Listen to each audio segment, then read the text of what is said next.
김은경 전 환경부 장관부터 백운규 전 산업부 장관, 그리고 윤석열 검찰총장까지 주요 직권남용 사건과 관련해 법원과 검찰의 판단이 엇갈렸습니다. 오늘 이슈 완전 정보 양지열 변호사와 함께 자세히 짚어보겠습니다. 어서 오세요. 네, 안녕하세요. 자, 환경부 장관 얘기부터 해볼까요? 법원이 구속영장을 발부했는데요. 법원의 취지부터 설명해 주시죠. 일단 예. 법정 구속을 하면서 예. 주요 사유로 들고 있는 부분들이 이제 범행 자체를 부인하고 있는데, 그 부인하고 있는 내용이 자신이 직접적으로 관여를 했다기보다는 이제 공무원들이 이 관여 있는 공공기관의 임원들의 어떻게 보면 이제 성향이라든가 임기가 교체될 시기에 있는지 그걸 사표를 받아들이려고 하는지 이런 부분들을 작성을 해서 보고를 했다라는 그런 예. 취지라니까, 이 취지의 어떤 보고가 법원에서 판단해 봤었을 때는 이 자신의 범죄를 이 하위직 공무원들에게 전가하고 있다라는 그런 식으로 판단을 해서 구속을 했는데요. 그렇다고 보더라도 조금 이례적이긴 합니다. 그러니까 예. 다른 건 아니고 이미 한 차례 구속영장이 기각돼서 불구속 상태에서 재판을 받고 예. 있었는데, 조금 전에 말씀드린 그런 이유로 인해서 결국 증거인멸 우려가 있다라고 얘기를 한 거거든요. 예. 법원에서는. 근데 22개월 동안 이 재판을 받고 있었고 불구속 상태에서 모든 재판이 이루어지는데 이제 와서 증거인멸 우려로 갑작스럽게 구속을 시킨다라는 게 조금 예상을 벗어나는 예. 그런 판단이긴 약간 합니다. 어떤 갸우뚱하는 예. 부분은 있는 거군요. 그런데 법원의 취지는 관행을 어느 정도 인정하면서도, 예를 들어 정권이 바뀌면 그 사람을 바꾸는 거에 대한 어떤 관행을 인정하면서도 그럼에도 잘못된 건 잘못된 거다, 뭐 이 논리인가요? 그거를 어디까지 예. 그러면 이게 말씀하신 것처럼 정권 교체기에 있어서 특히 공공기관의 임원이라고 하는 자리가 예를 들어 그 해당자들의 입장에서의 신뢰를 보호해 줄 필요성이 얼마만큼 있느냐라는 부분부터 좀 따져봐야 되는 거거든요. 예. 그게 만약에 그냥 일반 공무원처럼 임기를 지켜야 되는 그런 자리라고 한다라면 정권 교체가 됐다고 자리에서 물러나게 하는 것은 있을 수 없는 예. 일인데, 그럼에도 불구하고 법원에 봤었을 때는 이 어떻게 보면은 그 과정에서 이어졌던 일들이 뭐 다소의 강요가 있었다거나 네. 아니면 그 빈자리를 채우는 과정에서 이 정부의 어떻게 보면은 이 원하는 인사들을 채우기 위해서 정당한 인사권이 정당한 차용 과정이 아닌 관행들, 일들, 업무를 했다라고 본 것인데, 앞서 말씀드린 것처럼 그런 위치, 공공기관의 임원들이라고 하는 자리 자체가 그럼 어떤 식으로 채용이 되고 어떤 식으로 교체가 되고 해야 되는 부분들이 사회적으로 명확하게 합의가 있었다라고 예. 보기 좀 어려운 부분이 있거든요. 예. 그거를 법원이 나서서 어찌 보면 판단을 한 거라서 과연 이렇게 선제적인 판단을 하는 부분들이 과연 맞을 것이냐. 그리고 예. 이제 직권남용과 관련된 부분에 있어서는 요즘에 대부분의 그 법리 자체가 굉장히 엄격하게 보고 있거든요. 예. 그 엄격하게 보고 있는 데에 비춰봤을 때도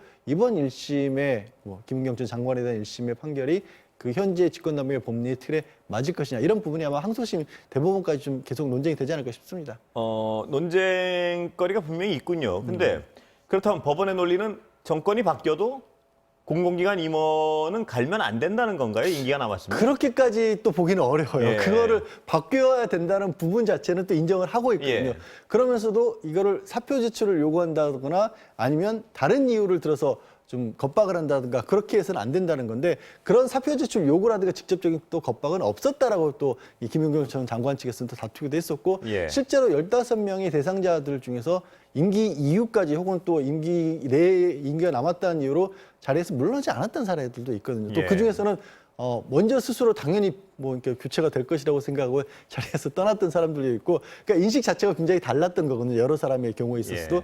그러면 이런 것들까지도 일률적으로 법적인 판단을 했던 게 맞느냐? 이게 아마 좀 앞으로 항소심이나 대법원에서 다퉈질 것으로 보입니다. 항소심에서 어떤 뜨거운 논란이 예상되는 법리 거죠, 다툼이 좀 치열할 것으로 보입니다. 예. 그렇기 때문에 이 변호인 측에서도 이거는 직권남용 법리와 관련해서 예상하지 못한 부분이 있다라고 하면서 이 부분을 다투겠다라고 밝혔던 겁니다. 자, 그러면 또 다른 판결인데요. 백운규 전 산업부 장관이요.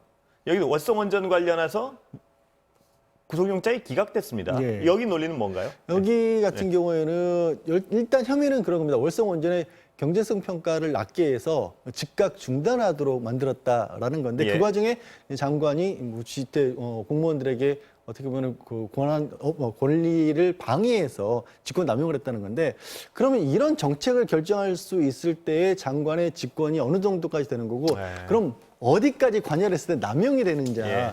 그러니까 법원의 영장 기각 사유를 보면 이런 표현이 나옵니다.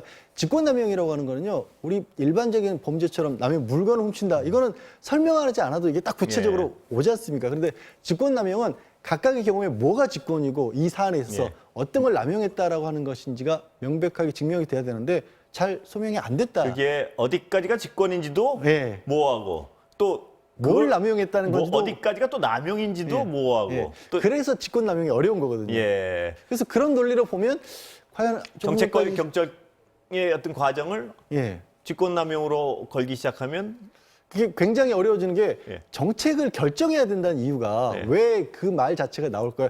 만약에 찬반이 없고 8, 90%가 다 찬성하는 어떤 방향이라고 한다면 결정이라는 게 필요가 예. 없죠. 뭔가 찬반이 경론이 있기 때문에 그중에 한쪽을 택해서 예. 가는 건데 그러면 여전히 반대 논리는 살아있는 법이거든요.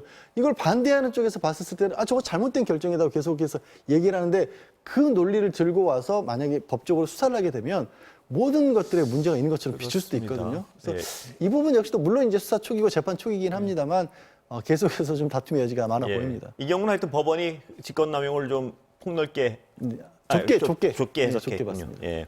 근데 이 두 가지 경우는 법원의 판단이 나온 거고요. 예. 윤석열 어제 검찰총장의 그 법원 사찰 네. 그 부분은 검찰 자체적인 어떤 판단인 것 같은데. 그렇죠. 대검 예.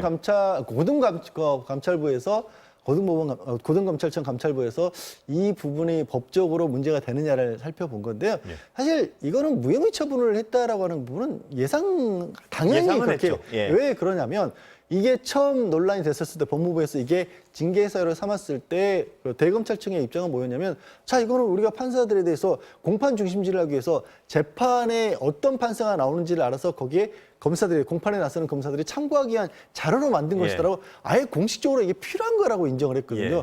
그런데 그렇게 밝힌 대검의 입장이 있고 검찰총장이 그거를 공개적으로 만들도록 해서 배포를 하라고 했다는데 그걸 고등검찰청에서 이걸 불법이라고 볼 수는 예. 없죠. 예. 아예 논리적으로 검찰 입장에서는 그렇게 했죠. 그렇게밖에 볼 수가 없는 밖에서 거죠. 볼 때는요. 예. 밖에서 볼 땐 이 판사 사찰이 굉장히 어떤 중요한 문제고 어떤 법원의 판단을 받아 보아야 될 사안 같은데. 자, 김은경 예. 환경부 장관이 만들었던 그 이른바 리스트라고 하는 건 뭐죠? 이 분들이 각각 임원들이 곧 사표를 제출할 것이냐 안 예. 제출할 것이냐 이런 성향들을 그럼 적어놨는데 그럼 업무 추진하는 입장에서는 이거 인사교체해야 되는데 난 알아야 된다라고 하면 똑같은 논리가 되는 거거든요. 예. 그래서 이게 또 그래서 직권남용 부분이 어렵다라고 말씀드렸고 그렇게 어려워서 보기에 따라서 이렇게 판단이 왔다 갔다 하는 거면 대법원의 취지는 그런 겁니다.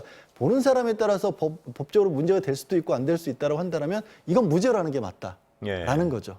근데 이게 이제 검찰이 스스로 면죄부를 준 모양새이기 때문에 네.